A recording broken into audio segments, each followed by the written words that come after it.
on board, and the shuttle has cleared the tower. The first time I saw it rise into the sky, I was virtually speechless. I stood there, my mouth agape, my eyes open. I thought, this is wonderful. This is stupendous. If we can do this, we can do anything.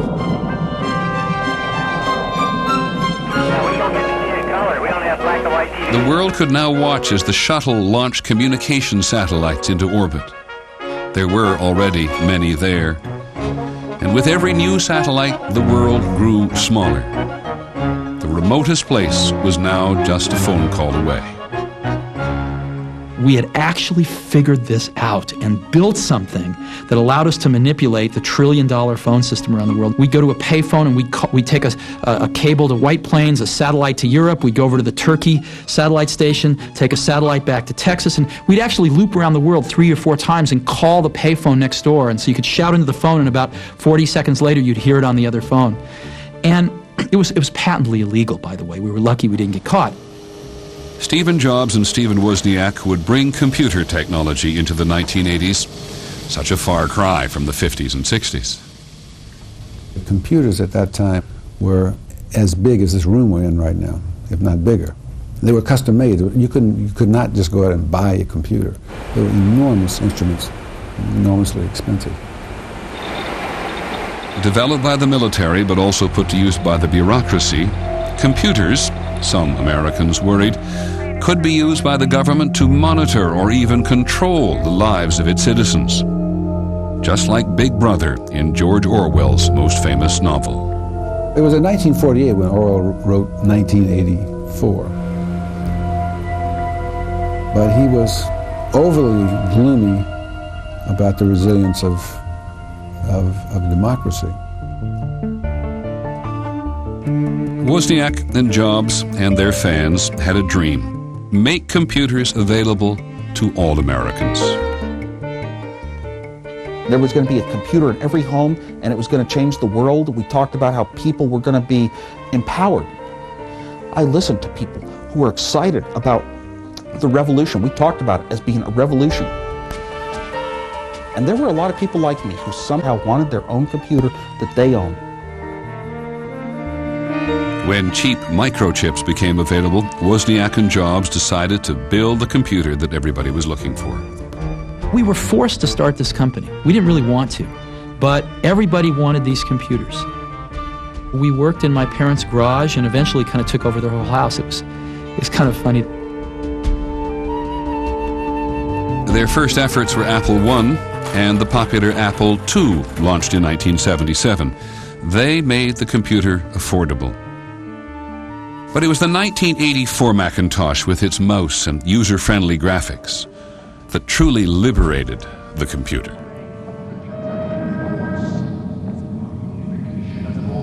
On January 24th, Apple Computer will introduce Macintosh. And you'll see why 1984 won't be like 1984. We shall prevail.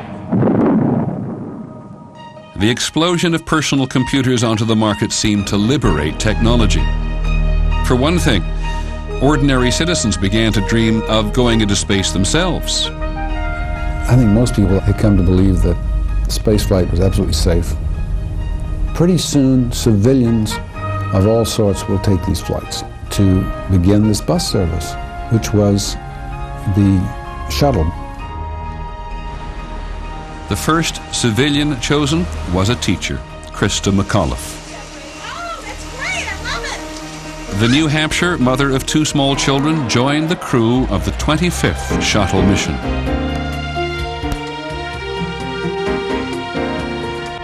The launch from Cape Canaveral, Florida, was set after many delays for January the 28th, 1986. For Florida, it was an unusually cold morning, 27 degrees. T-minus 15 seconds. We were quite surprised to hear that the countdown was proceeding ahead. No shuttle had been launched in weather that cold. 7, 6. We have main engine start. 4, 3, 2, 1, and liftoff. Liftoff of the 25th Space Shuttle mission. As the shuttle cleared the tower, And the first shock waves of sound began to pound the press grandstand, the roof bouncing up and down, the plywood under your feet bouncing, the shock waves hitting your chest. At that point, we were all standing up, we were all screaming our heads off, go. I mean, and any sense of professional composure was lost.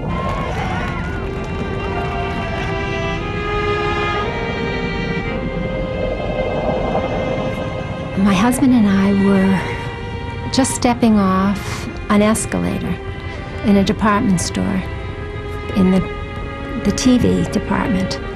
So we stopped to watch. And there were 100 sets all on the same scene. And we watched it go up. And then all of a sudden, poof.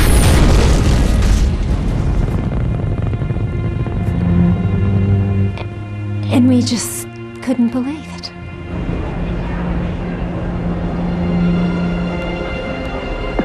Flight controllers here looking very carefully at the situation. Obviously a major malfunction.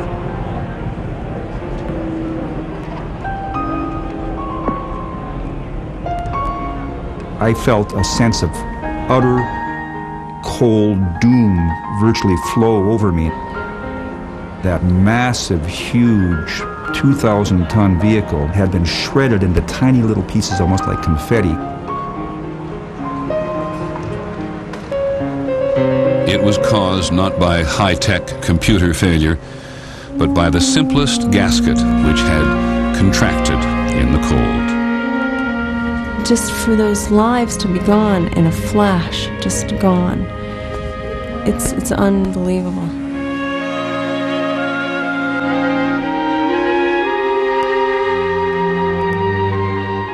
We will never forget them, nor the last time we saw them, as they prepared for their journey and waved goodbye, and slipped the surly bonds of earth to touch the face of God.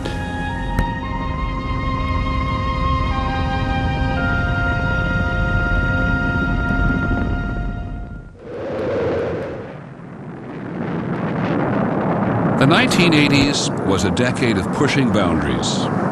Ladies and gentlemen, rock and roll. 1981 saw the premiere of round-the-clock music television. It was great. My mom thought MTV was the spawn of Satan. The PTL Television Network presents... Competing for the attention of television viewers was a new breed of televangelists who preached a mixture of old-fashioned religion and modern entertainment. They attracted about 90 million viewers a week.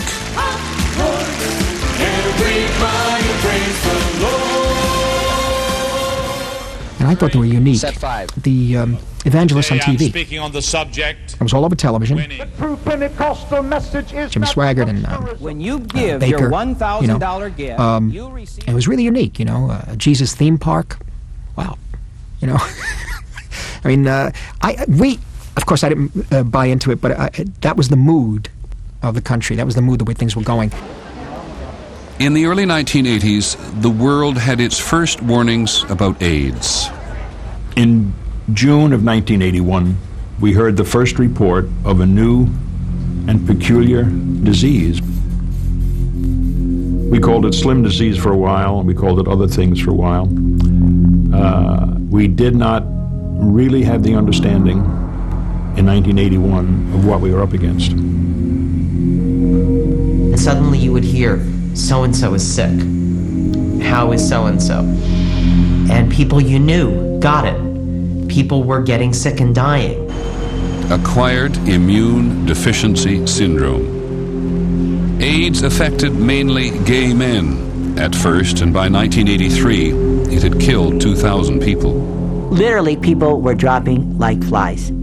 Tom Amiano was a gay man in San Francisco. In 1984, when 6,000 people had died of AIDS, Tim, a teacher and Tom's lover of 6 years, was diagnosed with the disease. Tom became an activist. Your frustration was, there is no help. There is absolutely no help. What do we want? You're afraid. We were desperate, and we were angry. We had tremendous trouble making the people around President Reagan understand how serious this was. These were ultra-conservative people, and most people got AIDS by doing things that other people didn't do, and most people didn't approve of their doing. Tim, he was a wonderful, wonderful man, and when you knew Tim and you knew his worth, this could drive you absolutely nuts. It was very hard for all of us to watch him deteriorate in the last days of his life, but at the same time, he gave us so much. By 1985, more than 12,000 people had died. One of them was the movie idol Rock Hudson. Rock Hudson's death took AIDS out of the shadows. AIDS affected anybody, rich and poor, young and old, men and women. When Allie Goertz got AIDS from an encounter with a bisexual lover, she became emblematic of the disease's spreading danger. Allie Goertz was my best girlfriend. Allie gave me a big lecture. Tori, you be careful. You take care of yourself. And that night she went home early, and 2 weeks later, she ended up in the hospital. Someone did a very simple blood test and realized she had full-blown AIDS and she had pneumocystis pneumonia. People magazine put her on the cover of the magazine, and it sold more issues than any issue that year. All of a sudden, she was everybody's little sister, best friend, daughter.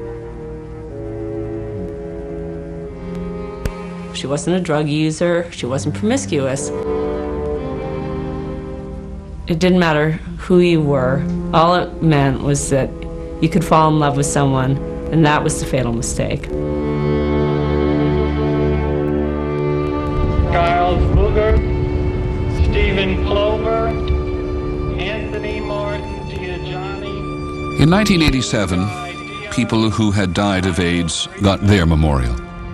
A quilt which showed the magnitude of the nation's loss. More than 40,000 Americans. Alex Murphy, Jerry Parker. I think that for my generation, AIDS was the equivalent of World War II. It was a cataclysmic event. It was a wake-up call.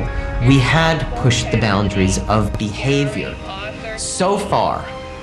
And here was nature coming up with a way to say, you've gone too far. And our dear son, Dr. James Holleran III. By the end of the decade, almost 100,000 people had died in the battle with AIDS, and it was not over.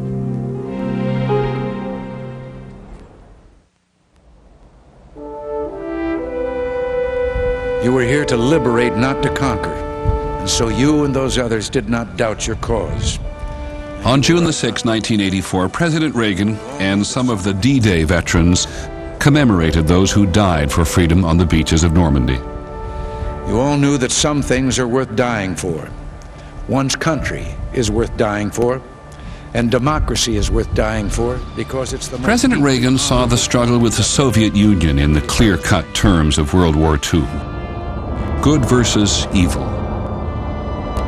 The Soviets were willing to pursue a very aggressive foreign policy, and indeed their foreign policy, they were quite frank about it, was world domination. This is a Soviet intercontinental ballistic missile, or ICBM, which can reach the United States 30 minutes after launch. I remember standing out in the street of my house on a fall afternoon with the dark clouds and thinking, wow, there was this huge presence on the other side of the world that was out to get us all. What if free people could live secure in the knowledge that we could intercept and destroy strategic ballistic missiles before they reached our own soil or that of our allies? The President's Strategic Defense Initiative, SDI, or Star Wars, was part of his effort to neutralize communism everywhere. In Nicaragua, he supported the Contras, who were trying to topple the Soviet-supported government. In the tiny Caribbean island of Grenada, he quickly crushed a communist coup. And at home, he started the greatest peacetime defense build-up ever. He made people feel good about our country, that it was strong economically and strong in defense, and that You felt like he could protect you.